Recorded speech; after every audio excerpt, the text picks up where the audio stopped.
ছোটবেলা নতুন স্কুলে ভর্তি হলে যা হতো। কি রে, নতুন স্কুলে কেমন ছিল প্রথম দিন? হ্যাঁ, স্কুলে ক্লাস টেস্টে কম নাম্বার পেয়েছি বলে আমার সেকশন চেঞ্জ হয়ে গেছে। এখন আমি যাদের সাথে বসি তাদের আমি চিনি না, আর সবাই পরীক্ষায় ফেল করাতে।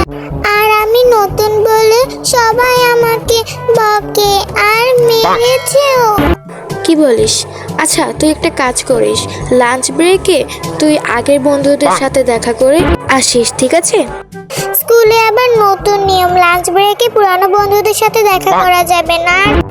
আর তুমি আমাকে 3 বছর পুরানো ওই টিফিন বক্সটা দিয়েছো, ওখানে তুমি রুটি আর ভাজি দিয়েছো, ভাজির পুরো তেল আমার শার্টে মেখে গেছে। আর ওই নতুন স্টুডেন্ট গুলো আমাকে বলেছে আমি নাকি পটি করে দিয়েছি আমার জামাই। পড়াশোনা তো করেছিস নাকি সেটাও করিসনি? তুমি তো আমাকে আগের স্কুলের বই পড়তে দিয়েছিলে। আগের স্কুল আর এই স্কুলের বইয়ের কোনো মিল নেই, আমি কিচ্ছু পড়া পারিনি। ও আচ্ছা, বাসে তো মজা করতে করতে ফিরেছিস নিশ্চয়ই। বাসে?